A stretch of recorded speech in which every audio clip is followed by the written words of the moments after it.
Welcome to today's talk. So we are continuing our exploration of Miyamoto Musashi's Book of Five Rings, and today we're going to take a look at the water chapter.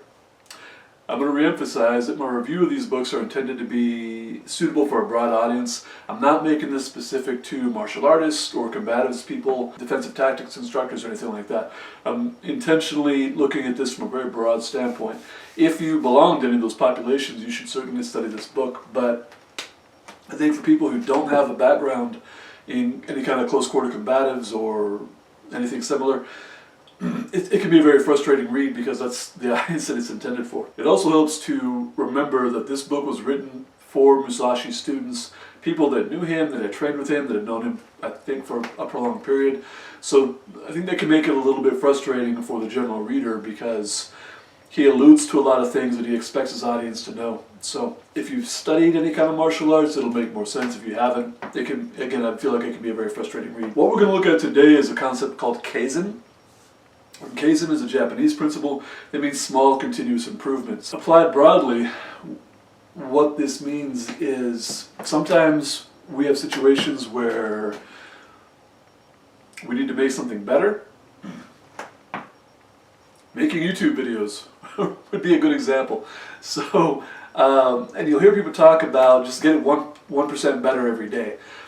That's a good way to phrase the Kaizen principle. This is a concept that Musashi addresses several different ways throughout the book and in this chapter.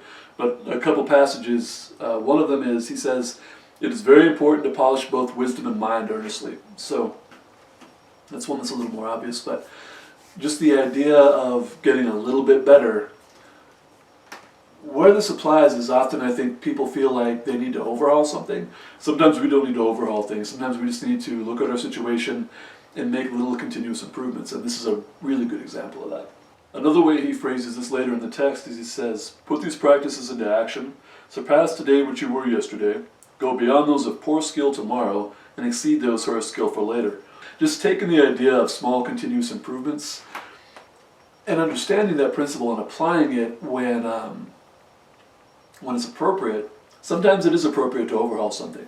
You know, there are situations where we might look at something and it might just be a disaster, and the only thing to do is tear it down and start over, and that's fine when it's appropriate.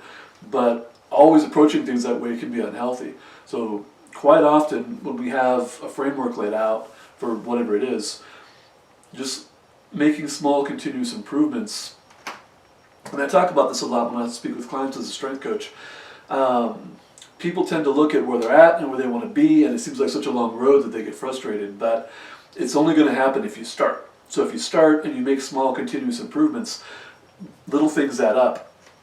I talk about that a lot. So little things add up. It's true with donuts, it's true with weights. You can apply it to a lot of things. It's not just about exercise. The last thing that I'll talk about in relation to the water chapter is he makes a statement that in order to overcome others, we first have to learn to overcome ourselves.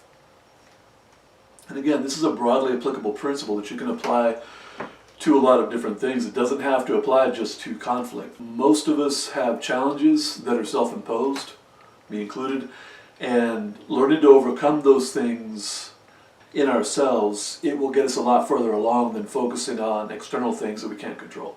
So overcome yourself first, and then that will make it easier to overcome other situations. I'm out of words. Thank you for watching my video. Go read a book.